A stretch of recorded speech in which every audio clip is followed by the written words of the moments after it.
Little levity on a Friday. All right, now back to some more serious stuff. A high school in New York State is now apologizing for having a student recite the Pledge of Allegiance in Arabic, saying the words, "One nation under Allah," the translation for God, when they did the address in Arabic. So Pine Bush High School says it was just part of a National Foreign Language Week. They didn't want so much attention, and they did the pledge in a different language every day. But the district received dozens of complaints from outraged war veterans. I understand the school doing something like that as long as they were being loyal to the country, which is fine. On the other hand, there's a lot of things going on in the world, we know, with extremism and things like that. So I can see why some people would get upset about the situation. Hey, smart lady. Leslie Marshall is syndicated radio talk show host and a Fox News contributor. DeRoy Murdoch is a syndicated columnist and a Fox News contributor as well. Welcome to both of you. Morning. Leslie, I'm just not sure, when it's National Language Week, you can have the students do plenty of things in different languages. I'm not sure it was the brightest idea to have them do the Pledge of Allegiance in any language except English. When we hear what the school was trying to do, and I understand what you're saying, Martha, but the premise was that even though we may come from different backgrounds, we may have different languages in our backgrounds or even spoken in our homes, we're all pledging allegiance to the same flag, one nation. We're all a part of this one nation.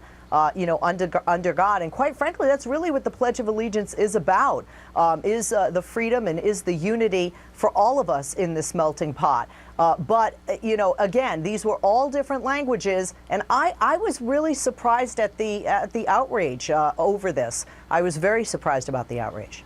DeRoy, what do you think? Well, I think given everything that's going on overseas, you've got ISIS, you've got people being beheaded, all this barbarism, much of it unfortunately being perpetrated by people who speak Arabic. I don't think it's a huge surprise when people hear this that you got this sort of response. Imagine we're 1944 and you had an exercise where some kid read the Pledge of Allegiance in German. People, I think, would not have been very happy.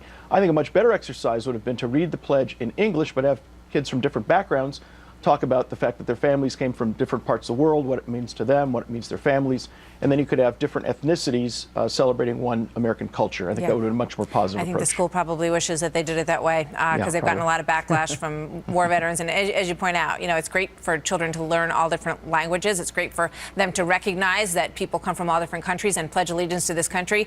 But maybe you ought to keep the Pledge of Allegiance in English just to keep everybody on the same page. Good idea. All right, so let's take a look at this other story that comes out of Berkeley, which caught our attention, and we talked about it yesterday.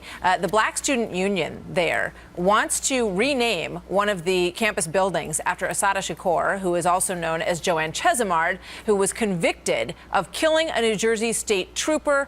She did time. She escaped prison. She has run to Cuba, where she has been living quite happily, by all reports, over the past many years. Leslie, this is a picture of the New Jersey state trooper whose life she took in that car that evening. Leslie, what do you think?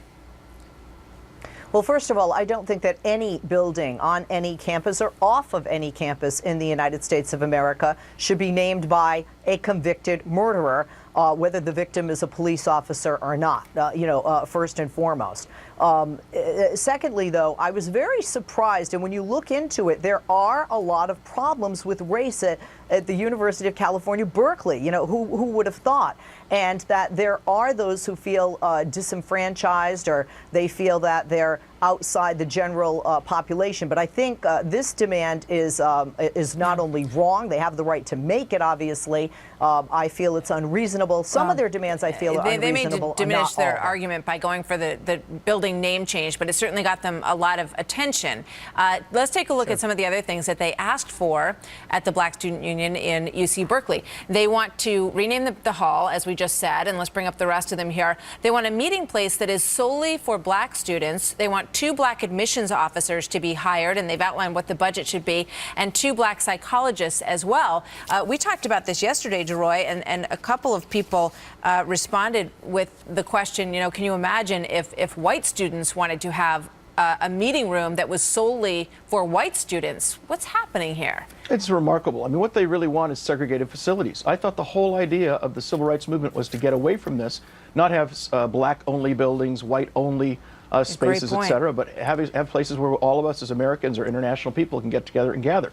And whatever empathy anybody might have for their cause, when you decide, hey, let's name the building after the first woman ever put on the FBI's most wanted list. I think there's a $2 million reward out for her arrest. Why not call it the Rosa Parks House or the Harriet Tubman House or maybe the Ella Fitzgerald House? These are very distinguished American women about whom there was no controversy, totally admirable lives. If they'd said, hey, let's name the building after one of those people, I think they would have had a lot more sympathy and a lot less acrimony. Great points. All right, we're going to leave it there. Thank you very much. Leslie and DeRoy, great to see you both today. Thank you. Thank you. All right.